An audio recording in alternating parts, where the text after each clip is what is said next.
Okay, we're closing the door, so I'm going to go ahead and get started. Good afternoon, everybody.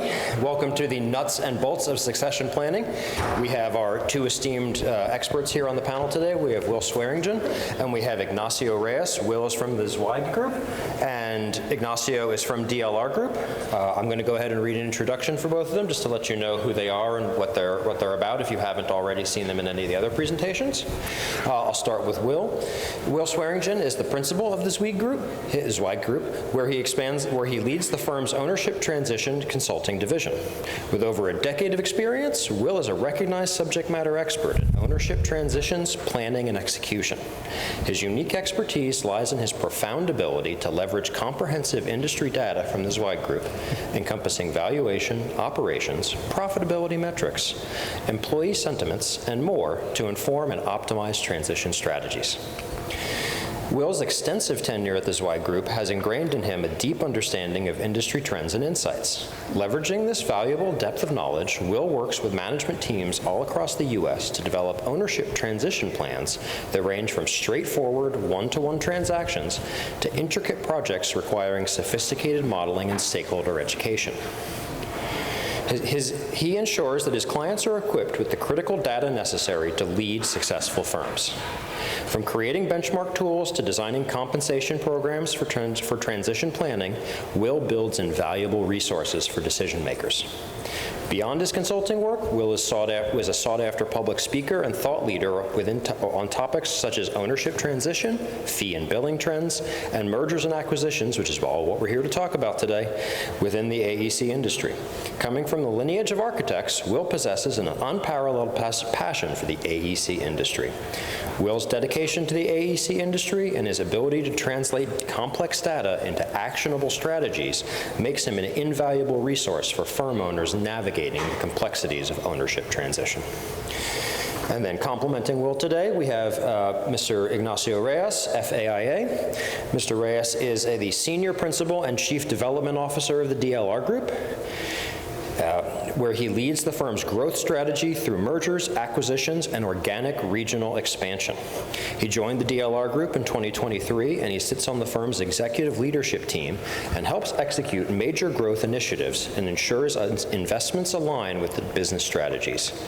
He previously led all global strategy, marketing, and business development for Leo A. Daly before joining them.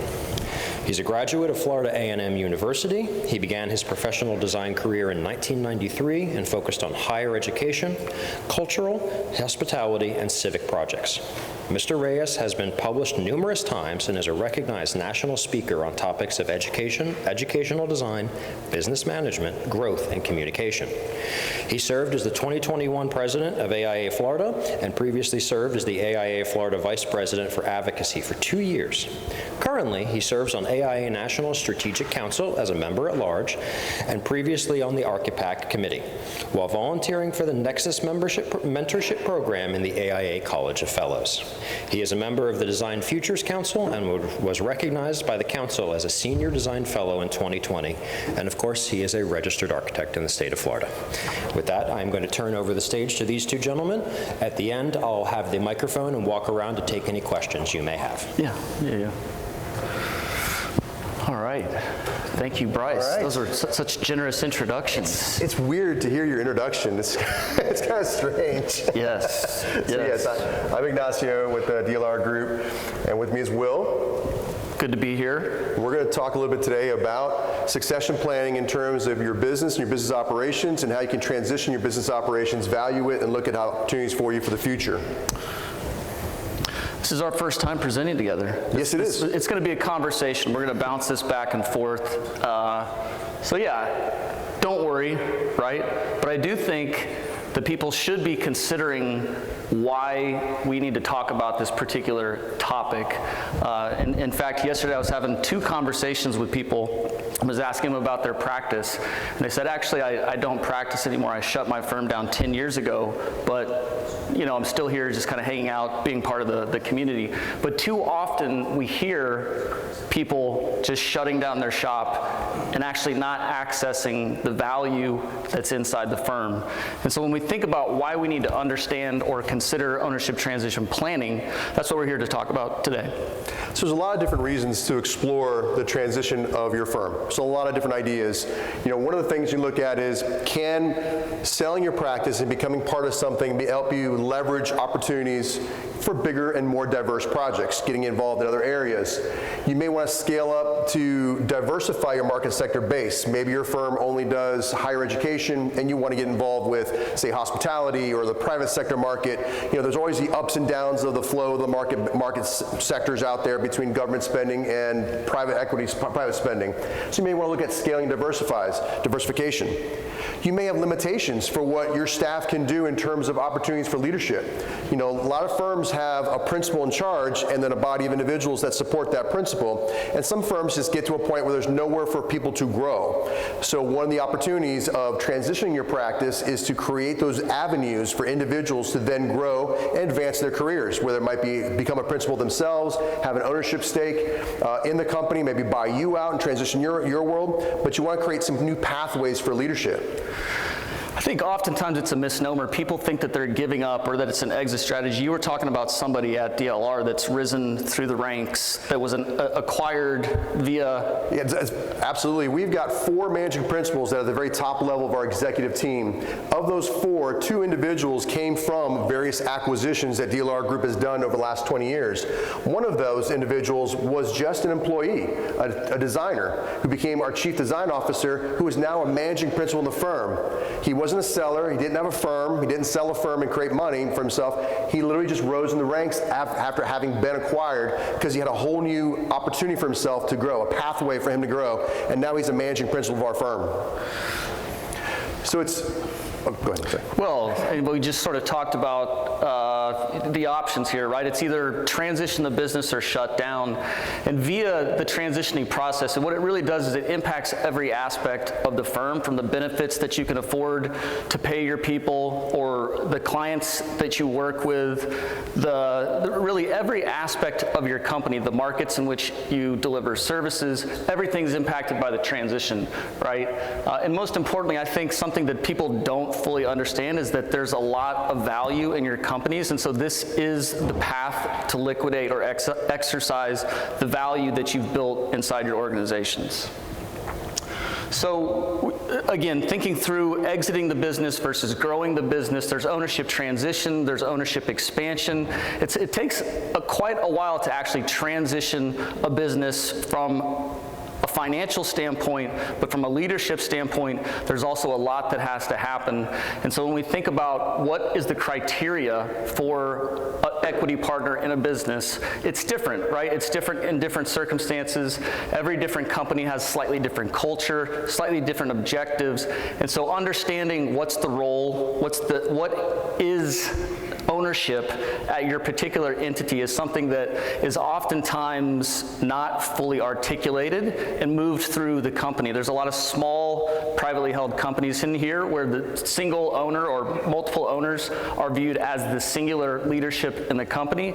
And so being able to drive that through the organization, develop an understanding, and begin to transition ownership and leadership is something that we spend a lot of time with firm owners educating and working through this particular process. So the transition really is inevitable. It's a shame for someone to create a practice that's successful, doing well, and then just shuts the doors because there's no transition after the fact.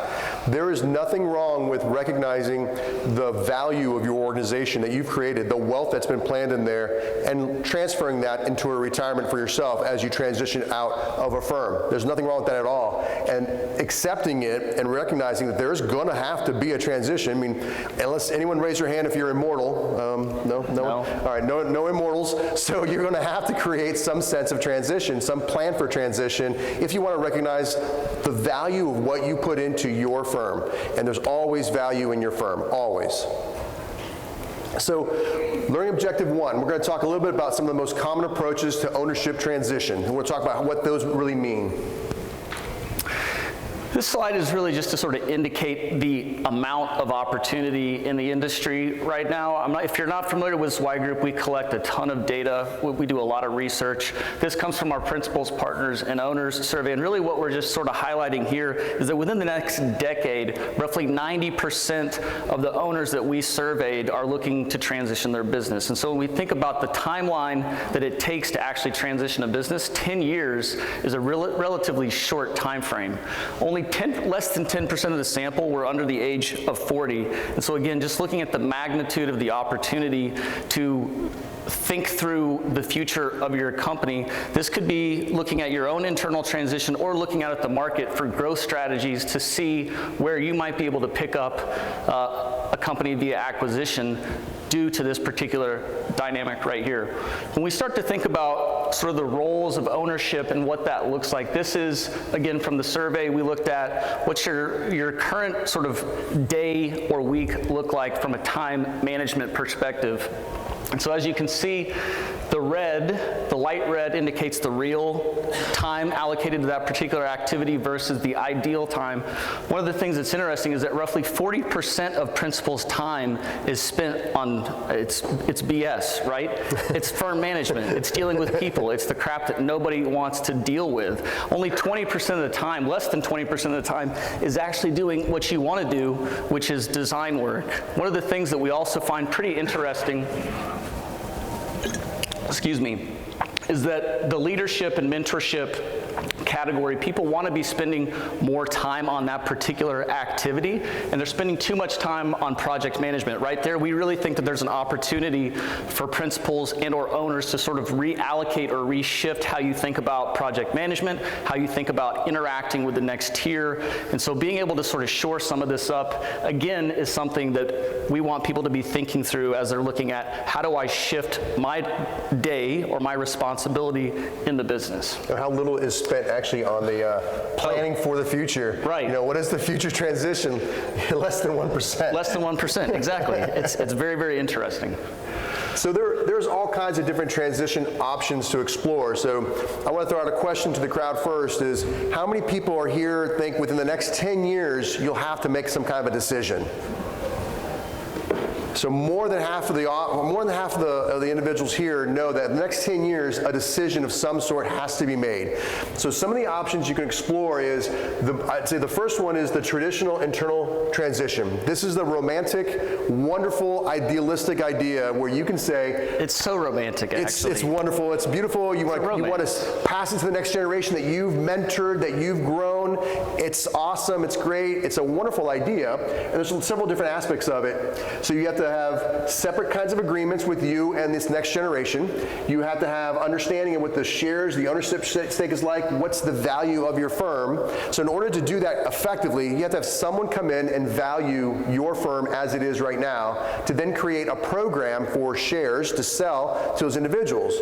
Generally speaking, you'll look at opportunities for those people to buy shares through a bonus program. You'll see if there's bonuses, they can buy shares. It's a really great idea. Then you start looking at, well, how much stock should one person have? What's your tipping point where you start to lose control and they take over? Are you emotionally prepared for that point where they are now 51 and you are no longer in complete control of the firm?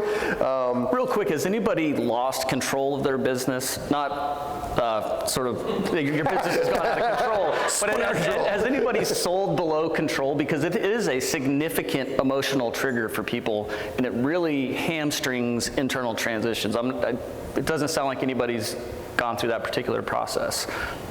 So these are great ideas. The challenge with the traditional internal transition is the time frame oftentimes is never there. People start thinking about this when they're right at the end. Okay, I'm going to retire in 5 years. Let me see who's out here that wants to buy my firm out of my young cohort of architects and planners. And they're generally not in a financial position to offer you the revenue and wealth that you're worth, that your firm is worth. They don't have the means to do it, so then you're bonusing it and doing it out of your profits. And who here has had nonstop profits for the last 40 years with never a down year? No one. So there's going to be down years where you're not going to be able to bonus individuals and have them buy your stock and do it. So there's that time frame for an internal transition can be really drawn out. So while romantic, you may not recognize your value for a very long time. Another option that is in the market quite prevalent right now is private equity. I don't think that people, if you set in on the conversation the other day, you probably heard a little bit about how much private equity is influencing the architecture space.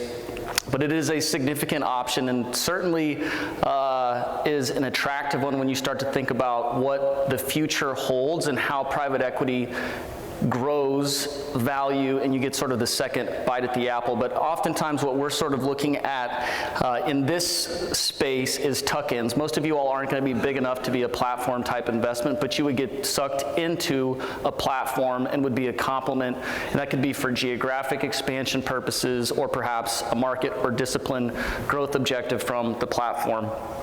The rolled equity piece is a big opportunity for you. You can certainly take as much cash out of the business as you want at the transaction, or you can roll equity forward. There will be a recapitalization period, probably 3, 5, 7 years out in front, which again allows you to access the growth of the equity via the platform vehicle. One of the reasons why people look at this is to reduce leverage. If you're in the middle of a transition, depending on how you have it structured, there could be some significant debt that people have taken on, and so this is an opportunity perhaps to take some chips off the table, deleverage the equity ownership that's in the business at the moment, perhaps going through a transition. And you just have to sort of think about what that looks like from a management perspective, because you are losing control of the company at that point in time, and you may have outside management. Yeah, that losing control in the PE side, PE is very prevalent in the engineers because they're just the profit margins, the way engineers work, it's very, very profitable, very successful. But the control is by the entity. They do control they can come in and start changing things. And like I've been invited now to a PE resale where they've bought firms, they try to resell them in 3 to 5 years. I've been invited to participate in not an auction, but an invitation to look at firms that were acquired by PE. Another option is to convert to a ESOP. ESOP stands for an employee stock ownership program. These are very, very specific vehicles. It's essentially a financial vehicle to help transition ownership in a tax-favored manner. It's governed by both the IRS and the Department of Labor, so it does create significant rigidity in your operating structure. Again, you transact from a small privately held business into an ESOP. You have to do that at fair market value. So one of the things we actually aren't going to talk about today is the different levels of value. So you've got sort of your book value, which is the resulting value on your balance sheet, assets minus liabilities. Then there's fair market value, which is what you would convert to an ESOP at. Oftentimes internally we're selling at a discounted rate, roughly 30% from fair market value. So this is an opportunity to garner a slightly higher value for essentially an internal transition. Oftentimes these are used whenever the value of the company is so large, or the equity chunk that has to get pulled out can't be done in a traditional format. And so in this particular conversion, you get to, again, access significant tax benefits so that you're able to pay down the debt with a pre-tax cash flow stream. And at 100% S Corp ESOP, which is DLR is, they actually don't pay any taxes at the federal or state level. So it frees up roughly 30 or 40% of the company's cash flow for growth initiatives. That's the whole thing of the S ESOP is that you are literally structured so you're owned by the 401k. So the 401k is tax-free. We operate as a tax-free entity. The taxes we would have paid, we reinvest in ourselves, which is a pretty nice structure. HDR has the same structure. There's a few others that have the same structure. So there's pros and cons to the ESOP, but to manage an ESOP takes a lot of money, a lot of tax lawyers, a lot of structure. So it's not something you look at generally for a small firm. Generally, you have to have some magnitude and some depth in order to orchestrate and run an ESOP effectively. Oh gosh, look out. Okay, we're done. We'll just call it a day. We're done. All right, here we go. So the other option is looking at selling to another firm. That's one of the most common ways of looking at transitioning your firm and establishing the wealth and getting the wealth that's created that you are due. So the external an external ownership transition, generally speaking, has a higher value than an internal. When you're selling internally to your employees, there are certain discounts and things you have to do, buy through profits, bonus, things like that. Do an external sale, you get realization of the cash up front, the value up front, so you understand the valuation up front, and there's a pay structure that's a little bit more accessible. You get generally speaking, a bigger firm is buying a smaller firm on average. Rarely ever if it's the reverse. But the bigger firm will provide you resources. So going back to that first chart, if you think about how much time you spend in firm management, in HR, IT control, doing all those things, that gets done by a different group once you join a bigger firm, freeing up the principals to do more architecture, more design, and things of that nature. So it kind of reduces that pressure of the owners to be worried about things. It gets that pressure off, and the pressure is really built on you performing for whether it's an earnout or your promissory note, whatever it might be.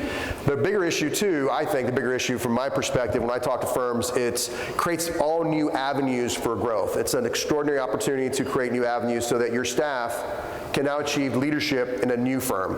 And that's like the example of the managing principal of our office. We have 4 managing principals at DLR Group, which is 1,700 employees.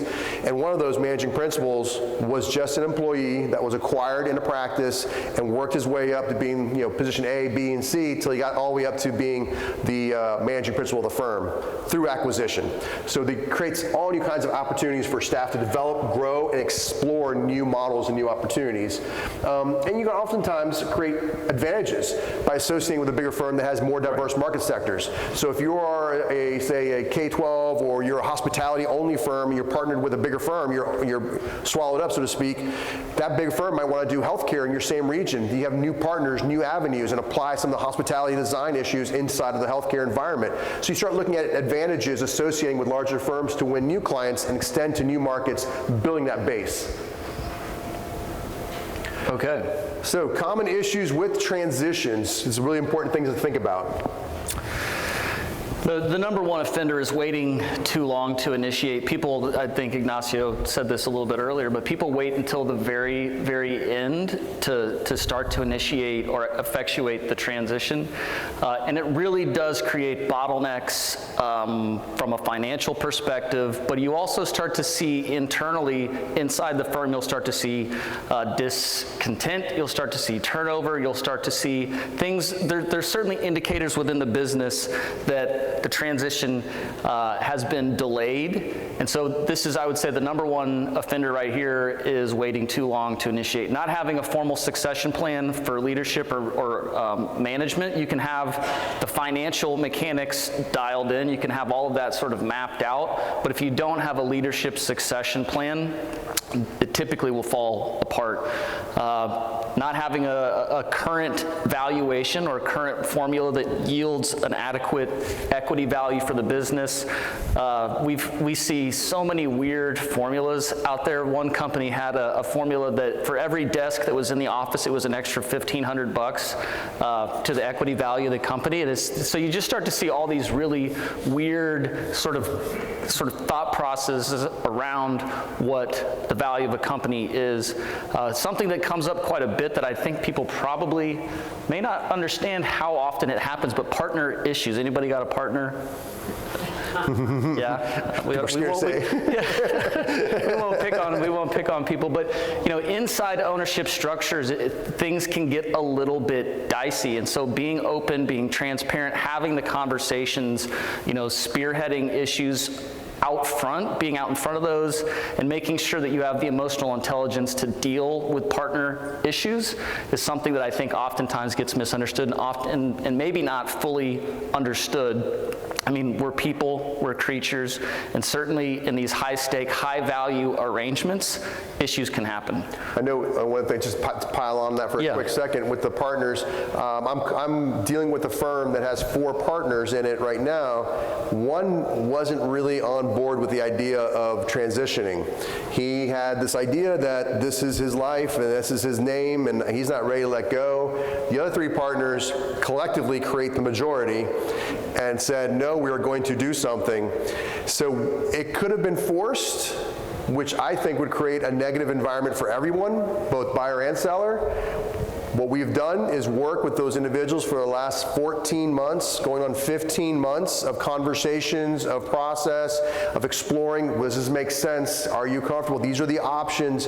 What other options would you want to explore without us? What would you want to do? So those partner positions, I would advocate everyone needs to be understanding of the big picture and work together, because when they're not together, there's going to be resentment and problems in the long term, so you've got to get everyone on the same page.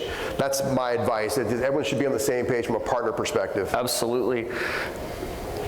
One last sort of element that we see happening in the architecture business, perhaps more so than we do in some of your peer organizations, is that viewing ownership as another sort of step in the career ladder. Equity ownership is not sort of the next step in your career, but you have to be business oriented. You are essentially an entrepreneur at that point, and you've got to be thinking through what's the best thing for the business, not what's the best thing for me. And so oftentimes we'll start to see ownership programs expand, but you start to get people into equity positions that really don't need to be in that particular seat. So I also just want to kind of call that out, that it's not something that you just give to somebody because they've been at the company for 20 years, but you really have to think through, who am I going to be in business with, and what are the attributes of that I'm looking for. Go back real quick second. Number 6, the redefining partner roles. Understand? Oh, yeah. To your point, yes. Some folks can't understand that they're still going to be a leader in an organization if they sell their practice. Right. So one common question I get as I talk to firms is, well, what will I be? What's my job? What's my role? You'll be exactly what you are. You're a principal in a firm. It's, you'll have, in our firm, in our example, you'll have ownership because it's an ESOP, but nothing really changes in that regard. You're still a principal. You're still a practice leader. You're a client leader. You're running and going after business and doing that. We're just taking off the IT, taking off the HR, taking off the social media requirement, all that stuff you get to manage. We manage all that as a firm. But it goes back to, it's an issue with ownership transition, because redefining what that partner / principal is a big issue for a lot of folks. They've achieved this ownership moment, and like, okay, now what? You're taking it away, so to speak. Well, the personal identity and the brand identity becomes one, and so unwinding the two becomes very, very difficult. It's an emotional sort of moment for people to disconnect their personal sort of profile from their business profile. It's something that takes a little bit of time. So when you prepare for the transition, when you're looking at this from a perspective of a business and you want to prepare, there are a couple of things that I would argue that you should be looking at as you start thinking of your succession plan. You start thinking, like, what is going to happen in the future? Immediately, kind of things you start thinking of is, if this happened, what is the market reaction? What will my clients say? What will my market say? So if I'm going to transition and become firm X is now going to become firm Y, a part of firm X or something like that, how are your clients going to react? And start anticipating positive and negatives. There's always going to be positive and negatives. It's never all rainbows and unicorns. It's always going to have some hiccups, some bumps. Someone, oh, I loved working with you, and now I got to work with this guy, and I don't like that guy, whatever it might be. So understand what could be the possible outcomes of your clients. What could be possible thoughts about it? And you have to look at the business perspective. What are the contract assignment issues? You have businesses, you have contracts. The entity acquiring you is going to generally want to assign those contracts over. Is it legal? Is it available? Is there going to be an issue? Because if it's an issue in assigning those contracts, you can have an issue in that valuation and projections. So, because that's the revenue of the work. And of course, probably the most important part, really honestly, is your employees. If you're selling a practice, a professional services practice, you're basically selling yourself, your individuals, your talent, your experience, yes, the portfolio and the projects, but it's the people. So will your people stay? Will they react? How will they react? How will you manage that process, that conversation, to avoid the panic, to avoid the concerns? So one of the things that we have done in the past for employee retention is, as we talk to a firm, is we ask the firms, identify your next generation leaders. Who are those next generation leaders? That pocket of individuals that you say, these 3 or 4, if they had the financial wherewithal to run a business, these would be the ones I would trust. we would actually coordinate with that seller to create retention bonus programs to have separate from anything else, separate from their pay, separate from their bonus structures for just doing a great job, a separate retention bonus for those individuals that we would co-author. The buyer seller would pay half each, and we'll make sure that those individuals receive a retention bonus at the end of 3 years. So they're staying there for 3 years.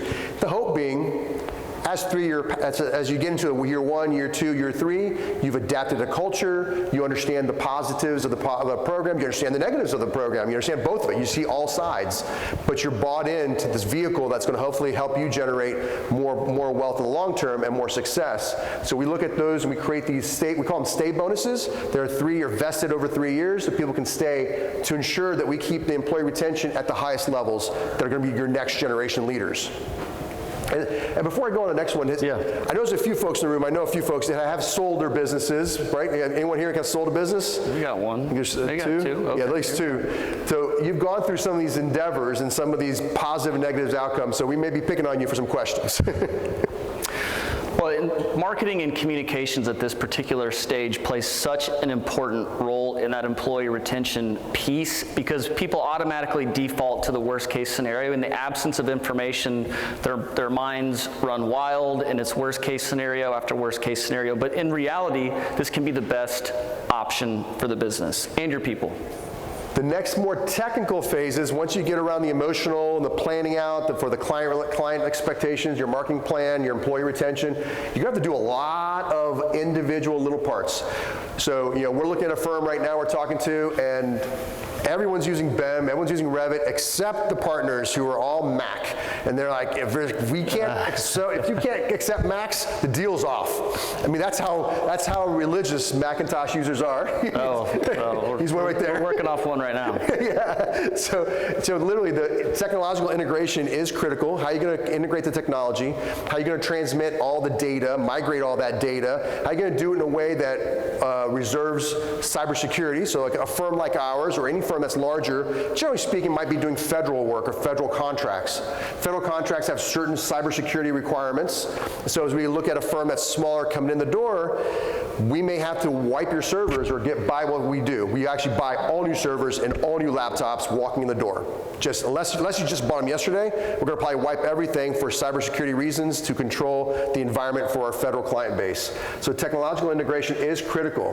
What's your HR policies? So as you start thinking about this going forward, are you 3 day in, 2 day out, or do you pay for paternity leave? Do you have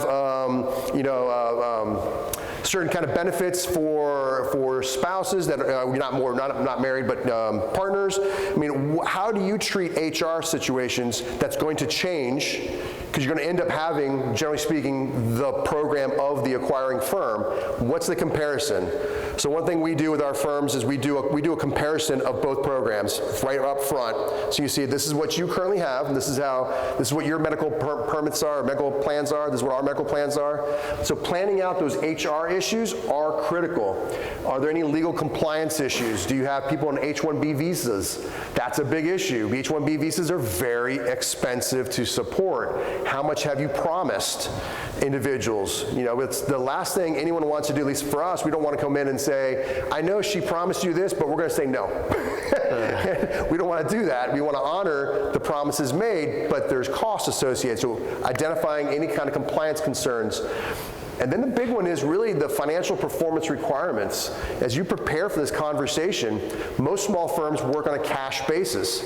Most big firms are going to look at accrual-based accounting. We're going to look at projections. We're going to look at your point of your percent of completions. Those percent completes are critical to understand where you are.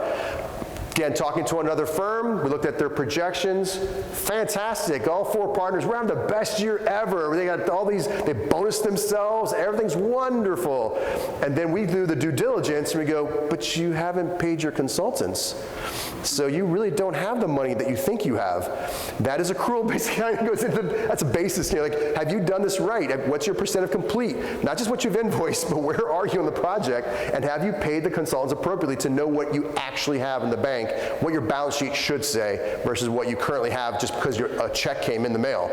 And those are kind of things that we got to deal with. So as you look at these opportunities, you got to understand what is my true financial performance, because most of the valuations are going to usually happen based on the financial performance of your firm. What is your EBITDA? What's your earning before interest?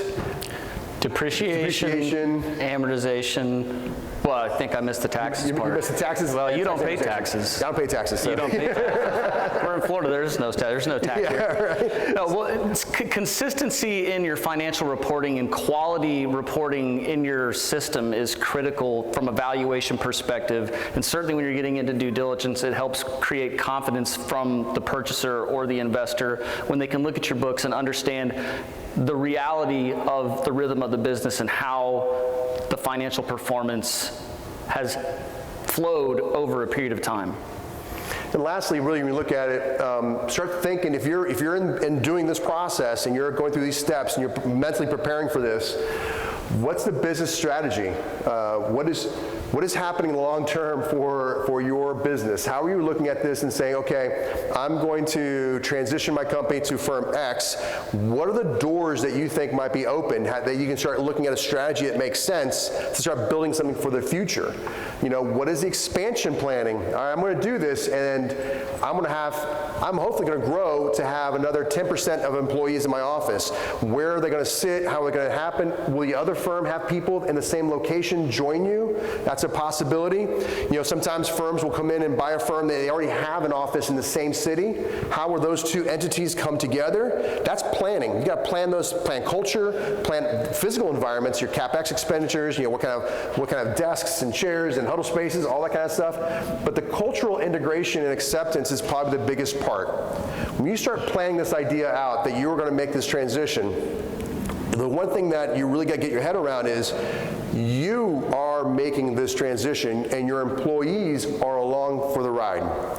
Being in the seat of a firm that got acquired, so I was in that seat, I was an employee, and then one day the next I was one firm and then I was another firm. I had no say, I had no vote, I had no money came my way from the sale of the firm, so I didn't benefit financially other than, I got raises and stuff that were great and new bonus structures with the new firm, but I had no equity in the old firm. So culturally, what you inevitably look at is trust. So I trust the two owners that sold. I'm angry because they sold because I'm a little concerned of what happened. What happens to me? What's my future?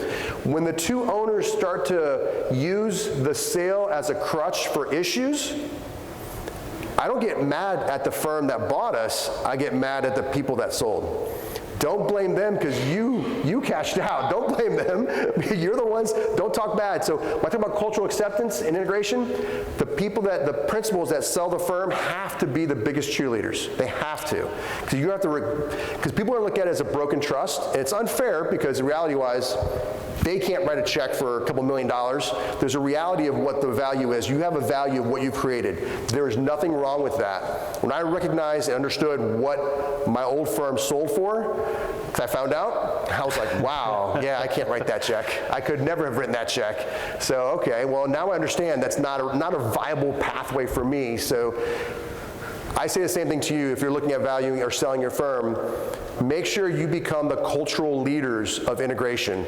You did this, so you can't go backwards and blame the other firm. You've got to be part of this process and be an advocate for your people, an advocate for the firm, but be a partner with the new firm. And look at this as opportunities. Otherwise, you're going to create broken trusts everywhere. That's critical.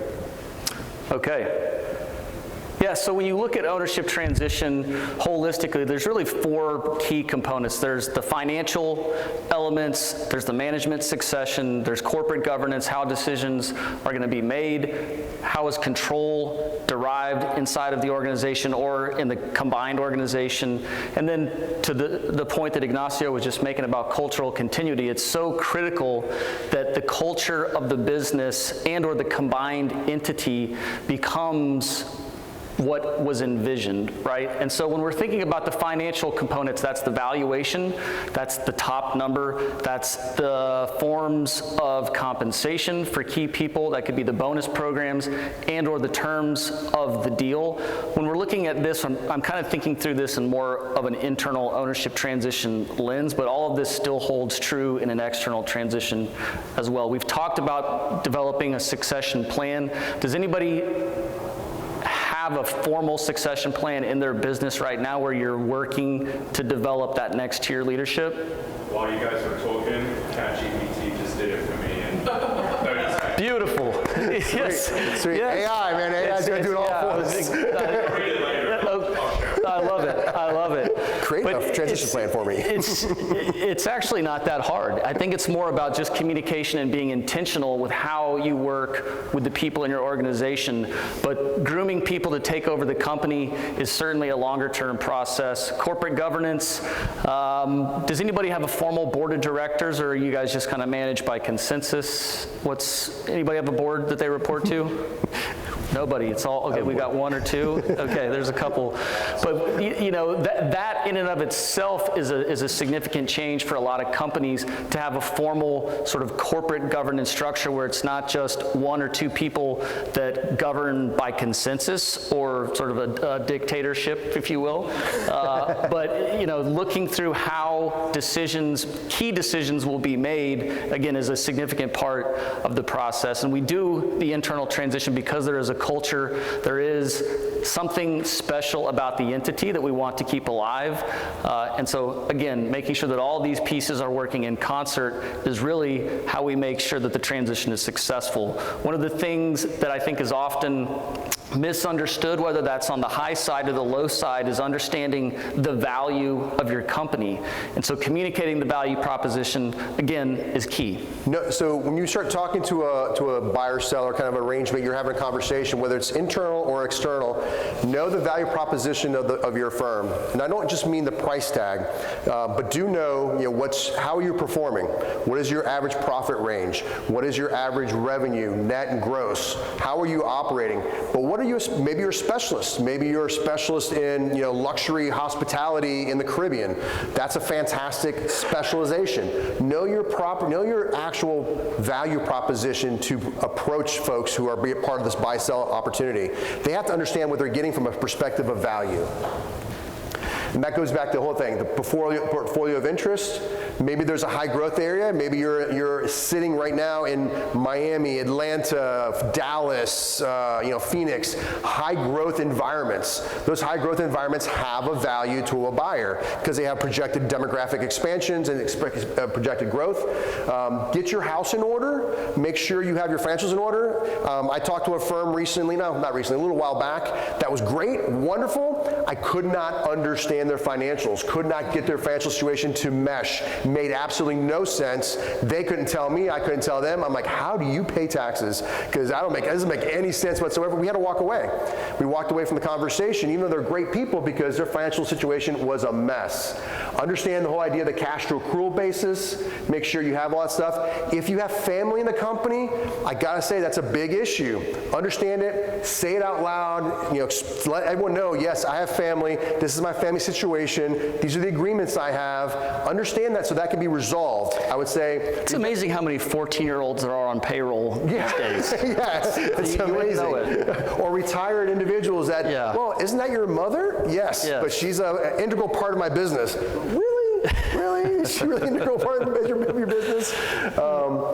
Do learn the options. That's an important part of this. As you look at these ideas of an internal transition, learn your options. We go back to the idea that internal transition is one idea. Long-term, long-term investment that a company's making in its people, it's a long, drawn-out process. Selling to private equity is usually a very high, lucrative return on investment for yourself.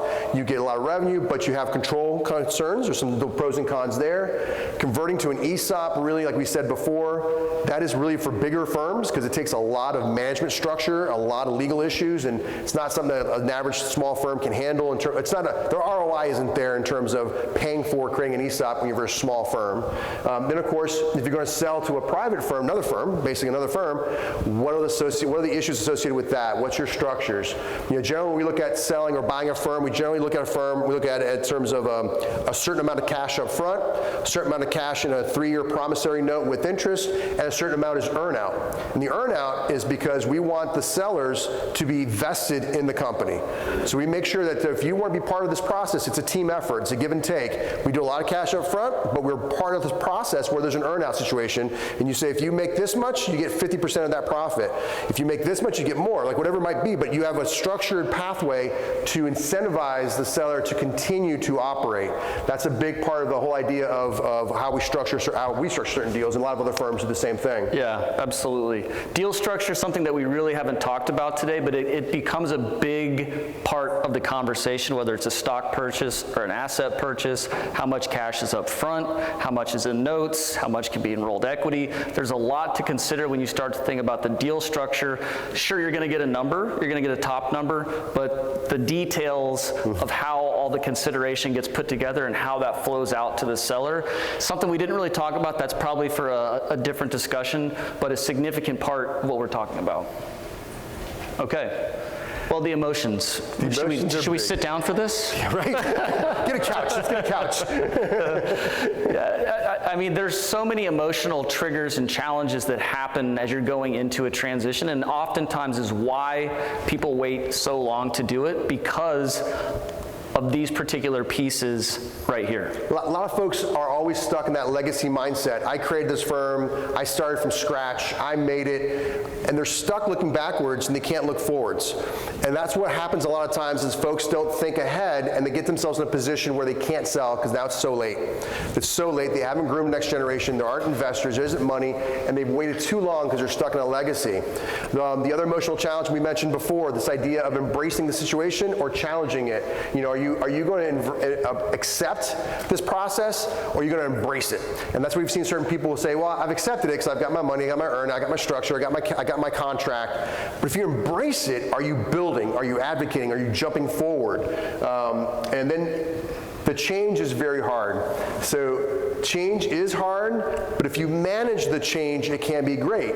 And the example I'll put out there is when I joined DLR Group, we had a history of growing through organic expansions and some acquisitions. We've done a bunch. So last 20 years, we've done some 13 different acquisitions. I guess not a ton, but we've done a lot. So I came in and asked, what's the turnover rate, the voluntary turnover rate of the last 4 acquisitions that we made? And what's the voluntary turnover rate of the firm as a whole? So DLR Group has a 7% or almost 8%, 7 point something, almost 8% voluntary turnover rate, much lower than the average firm in the AIA large firm surveys. So we're doing pretty good, pretty proud. When we looked at the 4 previous acquisitions, 27% voluntary turnover rate. That's pretty awful. That's not change management. That's change is hard and they're giving up. So when I took on this role and got in there, I partnered with our chair of our board and we talked about culture and emotion being the focus of what we were doing. Not the price tag, not the monitoring the earnouts, culture. Since then, since we started, we acquired 2 small practices in California and a big practice in Boston. And so far, out of those firms, which combined are close to maybe 100 people, give or take, we've lost 2 people in the last year and a half. So voluntary turnover dropped like a rock because we have culturally embraced the process and engaged a very strong change management mindset to help people see the possibilities, manage the problems, beg for forgiveness, because it happens. I always tell everybody, give me some grace. We will make a mistake. Your computer will crash on you when you don't expect it because it's brand new and something didn't work. So grace is a big part of the process. So change management of the process is important. Okay. Oh, so we'll step through these, yes. All these, when you start doing this, who is going to participate in your firm? Is it just the 2 partners? Are you going to bring in your next level of leadership into the circle of trust? That's a really big concern. You got to plan for that, and how are you going to communicate that to them so they don't panic and leave before the deal's actually done and you lose value. Where will you fit in the new world? That's an emotional part. Like, what's my role? Where do I go? Am I still going to be able to do this? Am I still going to be able to do that? You had somebody ask me, will I still be able to go to SCUP? Well, yeah, of course. That's why we're buying you, because you're so good at what you're doing. Of course you're going to go to SCUP and go to these things. You know, if you're looking at this as a golden parachute to get wealth and fly away, you're going to have a lot of culture problems. So we want to surface that up front and make sure that you are not just a golden parachute idea, but you're actually looking at this from the team's perspective, yourself and your team. I like that graphic, by the way. Cultural continuity, I've talked about that. You got to look at what makes your office, your studio, your practice special, and bring it in. We always talk about DLR Group as we use an analogy that we're a quilt of different patches all seamed together. That's what we talk about. Unity without uniformity we talk about, because each one's culture, the culture in New York is different than the culture in Phoenix. Culture in Omaha, Nebraska is different than the culture in Orlando. So you got to look at culture of your group and living it, keeping it, thriving in it, but blending into the next as it can. You got to understand your earnouts, because that's value to you. What's your earnout? And don't use the earnout as the only reason to make bad cultural decisions. Look at the big picture of the whole thing. At the end of the day, the transition is inevitable. Remember we started, there were no immortals, where we checked, there were no immortals, except the fact that you're going to have to position for the future and plan ahead. In that planning process, understand that when you sell your business, you're not walking away tomorrow, so you can't wait until the end. There's typically going to be a requirement to be involved for at least 12, likely 24, typically 36 months. 3 years is very, very, like, I would say, basic set of terms from an employment standpoint post-transaction. So again, you're not just pulling the lever and ejecting and walking away with a bag of cash. There's priorities, there's requirements, and again, it requires planning and thoughtful sort of approaching the process. So I know we've got about 5 or 10 minutes for questions.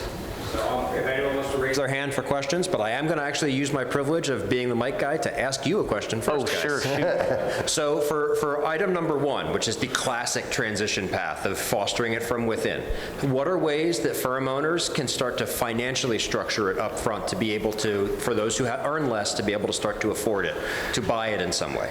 It's one of the most interesting conversations because I get to have it constantly, but people can't comprehend the value of the company and what that looks like from a compensation standpoint. I make $80,000 today. You're asking me to make a $350,000 investment over the next 5 years. How do we do this? Typically, it's funded through the cash flow of the business. That's perhaps the most, I would say, traditional format. Right now, what we're starting to see, though, is that sellers are looking at the external market. They're understanding what the true value of the company might be in an external sale. And so what we're starting to see is firms are actually starting to transact at that fair market value versus the discounted value and are wanting to de-risk it. And so bank financing is becoming more and more prevalent in transitions because people do want to de-risk the situation. So there's structured notes that can be sort of seller debt through the firm. You can do installment-based payments or bonused shares. There's a lot of different mechanisms to do it, but I would say that bank financing is something that, now that rates have kind of tucked back in a little bit, we're starting to see that more frequently in internal transitions. But you have to have the credit worthiness to say, I'm a young person, or even you're medium. You know, you're 40, you're married, you've got kids, you have a mortgage. Now you have this is basically a second mortgage of equal or more value. Yeah, That's and you got to put deal. That personal guarantee on it too. People forget about that. Personal you guarantee. Sign on that line. It makes it very complicated and difficult in today's environment. Questions? I speak loud. Perfect. My question's on valuation. How would someone like DLR look at a small firm where our contracts are such where nothing is really guaranteed? It's difficult to look at a firm's value based on projections, based on your client revenue. We might look and say you work with the same client, so you can't guarantee that we don't know what work there is, but that client hires you repeatedly. We might look at your track record, but generally speaking, we're going to look at your performance. What's your performance last 3 years? What is your EBITDA? What's your earnings before interest and taxes and all that stuff? What's your actual earnings? So what's that percentage? What's your gross sales? Your gross sales. I look at all the gross sales. What's your EBITDA? So I look backwards to see what your really performance. We don't do a lot of goodwill or everyone loves me, so pay me more. We don't really do a lot of that. We look a lot about what is your performance to date. Then we'll look at your projections. We will look at that going forward and understand what have you contracted, what is that going to map out, and we look at that more so to make sure that when we do the transaction, the firm doesn't drop off a cliff. That's really what we're looking at, but we're valuing the past performance. If your firm has a designation, woman-owned, minority-owned, that can certainly impact valuation if a significant portion of your revenue is tied to contracts that have that requirement. So in those instances, sometimes internal transition can be more lucrative to the seller than the external market. The issue with that, in my particular case, we're small, and at the moment, 30 years in business since October. Congrats. Thank you. However, we maintain small. I have the same 4 staff. But there's not one person that would like to keep going. That is actually more prevalent than you think. Yeah. We get approached a lot because there's not a next generation that wants to take that step. It's odd. Like, I was desperate to do it in my case until I saw the price tag. Yeah. And I was like, wow, yeah, I can't pay that. That's multi-millions involved in that purchase, and it's not me. Right, right. I really want it, but I couldn't do it. How would a small firm prepare themselves? How would they structure themselves to make them most appealing for a PE? For private equity? Yeah, private equity interest. Well, you want to become something that would be attractive to a private equity investment. One, I would start to think about who are the firms that have private equity investments in the back of them and who you would want to partner with. Because again, a lot of the more typical branded houses might have outside capital in the back of them. If you're a small firm, you're likely not going to be a direct investment, but you're going to get pulled into a different company. And so I think from a value positioning perspective, understanding what it is that you deliver into the market and how that might attach to that operating entity would be one way to start to think through that particular problem. And if you are, say you do a lot of mixed-use work and you have a niche and you're very good at it and you're making high profits, you may even want to talk to a larger mixed-use company designing work in another area, and you create a region for them. You open the door for that person. So it might be just the fact that they get expansion into an area by picking up your organization. That could be another way of doing it. So at least generating interest. And you're young enough where you could probably roll all the equity forward and you would get typically you get significant returns on that, much greater than you would just trying to grow yourself organically. Not that I'm pushing you in that direction, but. If you have a small firm with a single partner and you are able to bring up people internally in the firm and expand your partnership base from 1 to say 3, and now you have 3 people with equity in the firm, can you talk a little about insurance or key person insurance, or how you might want to backstop that so if the firm had to buy back a share unexpectedly, they had financial means to do that? Yeah, that's it. It's interesting. We actually have a slide in this presentation when we do this at our Principals Academy that actually sort of points to that particular topic. In that survey, we asked that specific question. Roughly 40% of firms owners did not know or didn't have insurance securing the equity value of the owner. And in some cases, the value that was unprotected from a life insurance policy was $2 to $3, even $4 million. And so we do request that in any of our consulting engagements, when we're looking through the redemption agreement or the buy-sell agreement, we want to make sure that the company does have an insurance policy securing the equity value, because it can become a significant hurdle or burden for the business in the case that somebody does get hit by the proverbial bus or whatever that might look like. And we, as a buyer, we've actually transferred that key man policy sometimes. Not all, we don't do it all the time, but sometimes we've used it if there's an individual who is a rock star, unique, unique specialist. We might transfer that key man policy into ours to protect that individual because we're buying the firm because of that individual's unique position in market X, Y, like healthcare or something like that. Something specialized, we might keep it. We've got one more question back here, and then both of our presenters will be available to chat afterwards if you want. Hi, so I'm wondering, what are you both seeing as the multiples going in the market today? And then how does that change from an internal sale to an external sale? And then a second part question, sorry, is going to be, Ignacio, you talked a lot about culture. I hear a lot PE. Sometimes there can be an issue with integrating culture when it's backed by PE. They're thinking PE, all they worry about is the bottom line, nothing else. So what have you all seen, again, multiples and then integrating culture with PE? Yeah, I mean, the multiples topic is always super hot. I would say generally, broadly speaking, internal transitions, you're looking at a 3 or a 4, maybe a 5. External really depends on the size of the firm, depends on so many different attributes of the company, specific market positioning, what it is that you do, how, again. Engineering? Yeah. Engineering there's so cranks many up your different valuation right away. But I would say that external multiples are, again, probably between 4 and 6 and 7. Small firms don't expect to get much above a 5. Like 5 would probably be your target. Yeah, I had to go to bat for something with the multiples which just it didn't quite map out. Like we use their books. Like they have all this research. We buy the books, we look at them, we sit back and we look at. There's like 7 different ways of doing this, but the average is basically using a multiple against the EBITDA. It's your most common, rule of thumb kind of way of doing it. And smaller firms have a hard time achieving those higher multiples. It's usually a smaller multiple. Yep. You'll get a bigger amount going external than internal, generally speaking, on average. And then if you are an engineering firm, you get insane multiples. And those are just crazy. It's like monopoly money. It's just amazing if you're an engineer. Kind of frustrating as an architect, but and what was the other part of the question? It was about the firm culture. Oh, firm culture. For PEs and how you integrate. So obviously, I talk to firms as a buyer, and I'm looking at it, and I focus really hard on culture because I think it's a driving force, right? You're buying a firm for its people, its talent, its abilities. So culture is a big issue. I have concerns, my own personal concerns with how private equity operates. I didn't understand it really too well. It's a great lucrative way of doing something, especially if the firm is large.